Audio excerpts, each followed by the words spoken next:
हम इस सदन का ध्यान एक अति महत्वपूर्ण विषय की ओर दिलाना चाहते हैं कि प्रदेश में विशेषकर दक्षिणी हरियाणा में किसानों की बाजरे की फसल में कीड़ा लग गया, जिसके कारण बाजरे की फसल को बहुत भारी नुकसान हुआ है। किसानों की बाजरे की फसल पकने के कगार पर है, लेकिन यह कीड़ा फसल को बहुत ज्यादा नुकसान पहुंचा रहा है। एक एक सिरे से 4-5 कीड़े लगे हुए हैं, जिसके कारण बाजरे की फसल में 20% से लेकर 70% तक नुकसान हुआ है। किसानों को आस थी कि उनकी बाजरे की फसल अच्छी होगी, लेकिन अचानक कीड़ा लगने के कारण किसानों के बाजरे की फसल को बहुत क्षति हुई है। किसान सरकार की तरफ से आस लगाए बैठे हैं कि सरकार किसानों का साथ देगी और उनके नुकसान की भरपाई करते हुए उनकी आर्थिक मदद करने का भी काम करेगी, लेकिन सरकार द्वारा इस तरफ कोई ध्यान नहीं दिया गया है। अतः हम सरकार से मांग करते हैं कि इस विषय पर सदन में चर्चा करवाई जाए। धन्यवाद। आगामी 5 सितंबर से पूरे प्रदेश भर के अंदर हमारी जनरल गिरदावरी भी शुरू हो रही है। जो भी प्रभावित एरिया, क्योंकि अभी तक फसल के अंदर जो भारी क्षेत्र है उसमें इस कीट प्रकोप के नुकसान का ब्यौरा नहीं आ पाया है, तो सरकार जनरल गिरदावरी के भी 1 महीने के अनुसार जिन जिन की रिपोर्ट्स हमारे पास आएंगी, दोनों प्रधानमंत्री फसल बीमा योजना के तहत भी और उसके साथ साथ जो सरकार का SDRF फंड है उसके माध्यम से भी जिस किसान के फसल को कीट हमले से नुकसान होगा उसकी भरपाई करें। अध्यक्ष महोदय,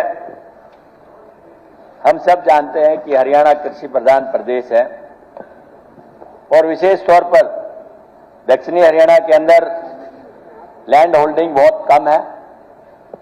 वहां का किसान बड़ी भारी परिश्रम के साथ में अपनी छोटी सी आजीविका के साथ काम करता है।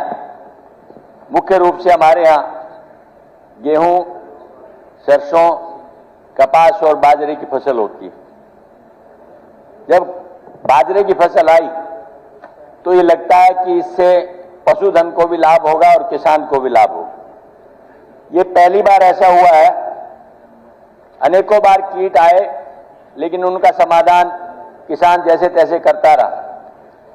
अगर हम अपने कृषि वैज्ञानिकों को सही सलाह करें, सही टाइम पे उनके ऊपर ध्यान दें, तो बाजरे के अंदर सबसे पहले एक सफेद लट आती है, जिसे व्हाइट ग्रब हम कहते हैं, जो जड़ के ऊपर अटैक करती है और वहीं से बाजरे की फसल सूखनी शुरू हो जाती है।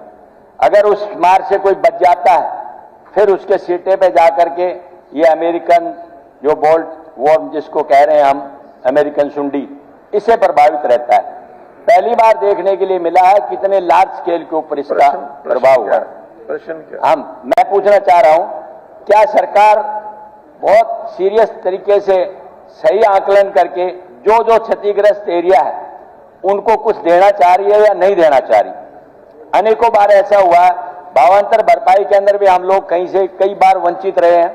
आज इस फसल के मुआवजे से भी या इस फसल के नष्ट जहां भी हुई है उसके समाधान के लिए भी वंचित रहेंगे।